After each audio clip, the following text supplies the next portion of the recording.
All right, cruise ship tour time, Norwegian Breakaway. Vital stats: length 1068, beam 130 feet, gross tonnage 145K. She was launched in 2013 with a max occupancy of 3962, and she holds 1,657 crew members. I would like to invite you to check out the Always Be Booked Cruise podcast. You can get it anywhere you like to listen to your favorite podcasts: Apple, Spotify, Google Play, and please feel free to like this video and subscribe to the channel. We're going to start up at the top, ropes course on deck 17, also the sports court as well. This is where we start most of the tours. Here's a pretty good view of the basketball court. They also play soccer here, pickleball, different types of sports activities go on. Now we'll make our way downstairs to the arcade. These arcades have come such a long way. And as you can see as we pan across, you have a good mix here. You have your old school skee ball, air hockey games, and then you have a nice mix of your virtual reality, new age stuff as well. All right, we're going to take it to the back of the ship now. Spice H2O. This is a multi-purpose venue. It is outside. During the day, I believe it is adults only. But at night, well, I think it's adults only across the board. But you see, it's fully equipped with a bar. You have plenty of space. You have your large, big screen. This is a grotto. You're going to have late night deck parties out here. You're going to have sunbathing during the day, special events, that type of thing. What I can't figure out is why don't they put the screen right here? You know what I mean? Why interrupt the view of the horizon? But hey, listen, I'm not a designer.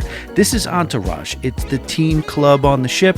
Closed right now. Just wanted to give you a quick peek. This is the layout. Looks like a fun time. If you're a teenager looking for one of those teen clubs, that looks like the spot. All right, American Diner right here. This is a venue that used to serve as Jimmy Buffett's Margaritaville. They had a partnership with that brand, but that dissolved, and Norwegian replaced it with a venue called the American Diner. It is for an upcharge, but it's a cool place. People like it. It does offer a bunch of different options like sandwiches, kind of seafood bar type of place.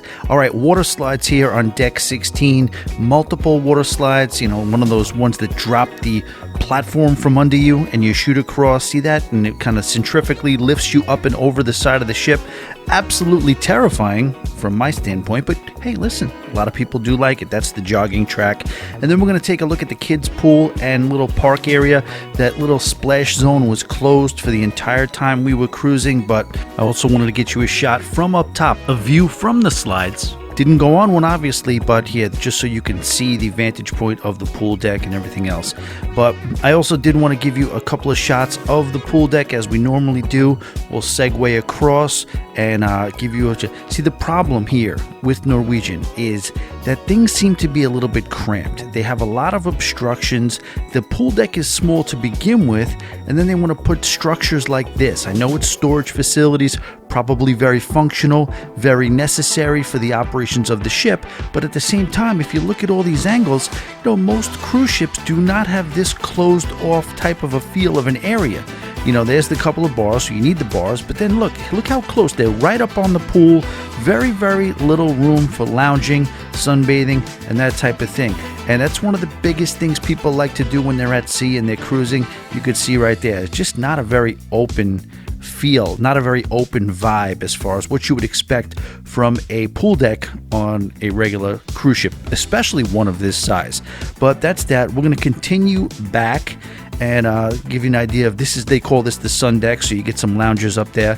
Now we go down to deck 15 where we're actually on the pool deck. You see the bar, you see the pool, you get an idea of what I was talking about in a little bit closer range. This guy right here, very friendly staff. The whole entire staff of the Norwegian Breakaway was very, very friendly, despite the cuts that you heard that they were making. This is the bar that served the Garden Cafe. This is the entrance to the Garden Cafe, hand washing stations, and I do have to say, the buffet food on this cruise ship was pretty damn good. They had their staple options, their grill options that they would do every day, but they also did a great job of mixing in new, fresh options as the week went on. So I definitely had no complaints as far as the buffet. I thought it was very, very good. This is a view of the actual dining room that serves the buffet. Plenty of room, pretty standard, pretty typical. This is the section where, you get your towels for the pool. And then I think we're going to make our way over to the fitness center right now. And the fitness center is, nothing too elaborate, but not bad. You had pretty much everything you need. When you go on a cruise, you don't expect, LA Fitness or Gold's Gym. You just want the basics, and they do give you that. You have the cardio machines, you have your dumbbells, universal. This is the Mandara Spa. We don't really get a chance to go too deep into the spa because of people's privacy, but this is the area where you can get your hair done for the ladies, and then they have a barbershop for the gentlemen as well. You can get a shave here, get a haircut, whatever you want. Hopefully when the ship's not moving too much, right? All right. Now, we are down on deck 8, and this is where most of the bars and restaurants are. We will start with the Italian concept, which is La Cucina. One thing I have to say about Norwegian, they do a great job with the design. It does look and feel fancy, much fancier than maybe any of the other big three. You have your stone walls right here, and your, very nice looking tables and chairs, and the food's pretty good there too. All right, Sid Norman's Poorhouse, one of the best venues on the cruise ship. We go in here and it has a real good live music feel, like a real music joint. There's some intimate seating right there. You have the stage. It's a fun place to hang out. Everybody loves a good Marshall stack, right? Well, they built it into the wall, so you have the speakers into the wall. This is the Whiskey Bar. Very, very popular meeting place. Craft cocktails can be found here, comfortable seating, and then right here is the Humidor Cigar Lounge where people would go in and enjoy their cigars or what have you. I could tell you we would spend a lot of time at the Whiskey Bar, and people would just come in and out of this room a lot, seem to really enjoy it. Now what we'll do is make our way down the hall, closer to the center of the ship.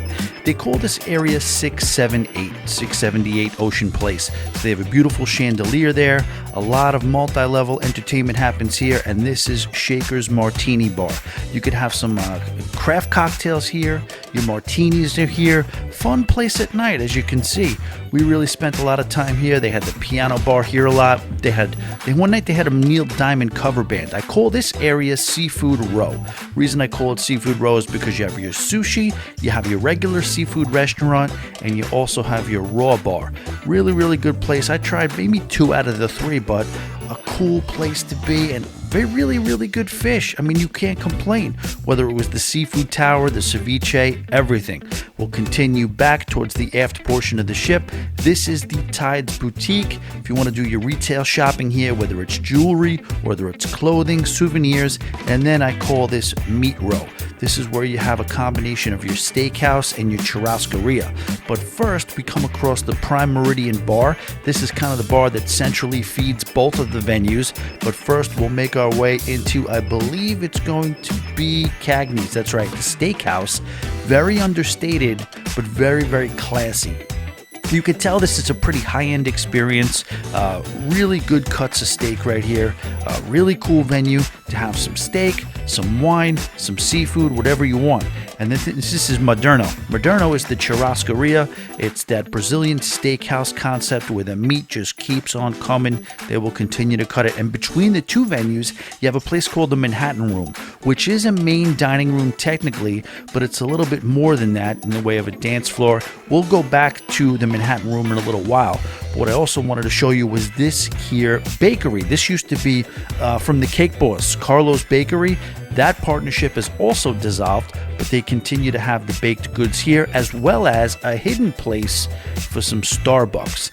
And in addition to that, basically on Deck 8, they have a concept called the waterfront. And the waterfront is an area on the outside of the ship that really serves every single restaurant that's on the ship. But I did want to give you a quick little shot of the Prima, the beautiful brand new Norwegian Prima, which is a new cruise ship. And it looked really nice, just being across from it, just in port. I believe this was Costa Maya.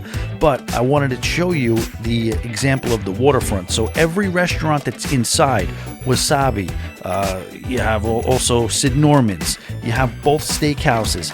All of them have an outside version, al fresco dining as well. All right, we're moving it back into the Manhattan Room as promised before. This is an example of the Manhattan Room on deck 7. There is a stage with a full band.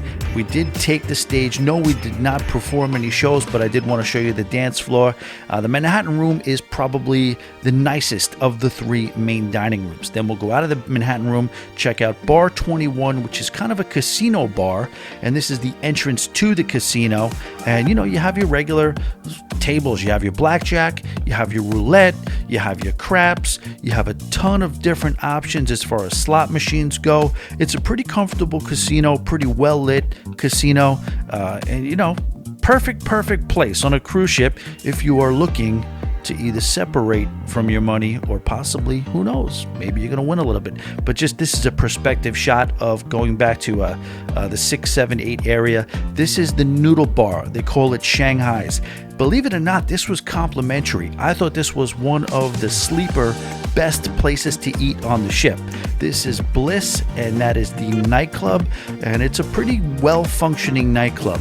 Open every night. You walk in, if you look to the right, you're going to have your seating. So every time you go to a nightclub, you want to have a couple of drinks before you hit the dance floor, that's the spot. And then over here, if you continue to look further out, you'll see the dance floor. Then we'll back out of Bliss, and then we'll head towards one of the, central hubs of the cruise ship, which is Sheehan's Pub. This is sort of a sports bar concept. It does have some games that you could play, like skee ball, like pool, like air hockey.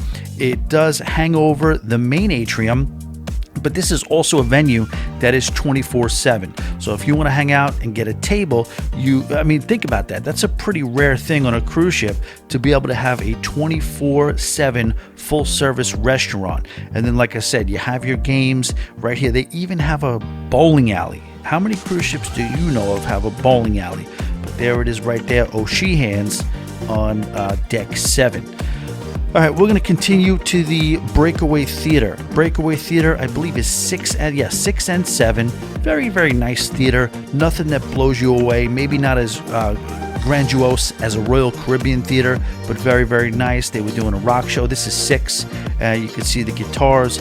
Heard really, really good things about the shows, whether it's Burn the Floor or 6. That's one thing on our sailing everybody was raving about. Now we're going to walk back. This is a smaller venue called the Spiegel Tent. They do, I believe, some dinner theater here, some other shows, not necessarily as elaborate type of performances as they do in the main theater, but still some good shows right here. All right, so this is the guest services desk. You have your dinner reservations. Mayday, help. Are we going to recover? Mayday, will we recover? What's going on? What's happening? Okay, and we're back. This is the main atrium. A lot of trivia went on here. A lot of games happened. You had your movie night happening. This is where the Starbucks is as well. They do have a full service bar that's right under Sheehan's, and this is your internet cafe right here. So we're going to look back. The internet cafe, you have your computers right here. If you have to get some work done and you didn't bring your laptop, this is the spot where you want to be. All right, now we're heading down to main dining room row. I'm naming these rows. This is all my thing. So you have Savor and you have Taste. These are the 2 main dining concepts. Just like the Manhattan Room, you're going to have the same menu for all 3, but they're all complimentary. They're all absolutely beautiful rooms, and they all have the same really, really good food. Just like the buffet, sometimes Norwegian does get a little bit of a bad rap for the main dining room food, but I found it to be very, very good on this sailing. All right, who does not like a good teppanyaki, a good hibachi when they're on a cruise? And this is the teppanyaki grill. I think there's about 4 or 5 table setups for that, and this is always one of the more popular places. This is Le Bistro, the French concept on board. Fancy time over here. You have the alfresco setup, and then you're inside. I definitely ate here, enjoyed every single item that I got from Le Bistro, the French restaurant on board. All right, now we will take it to headliners. This venue had multiple purposes as well. It was Its main purpose was probably stand-up comedy. So you go in here, comedians come in, you see it kind of has that comedy, that stand-up comedy layout and vibe, but this was also where they would hold the dueling pianos. They partnered up with Howl at the Moon, and I mean, if you haven't seen a Howl at the Moon dueling pianos show, you definitely should, whether it's on land or at Headliners on Norwegian. Interesting concept here, the Sky Ice Bar. Now, I don't know if you're into going into basically a freezer and putting on a jacket to enjoy your cocktails, but if you are, Norwegian has your back. This is the place to do it. The Sky Vodka Ice Bar Lounge. I don't know. I don't get it, but hey, listen, people like it. Either way, I hope you enjoyed the tour. Once again, feel free to check out the podcast. It's called Always Be Booked, and please don't forget to like and subscribe. Thanks for watching.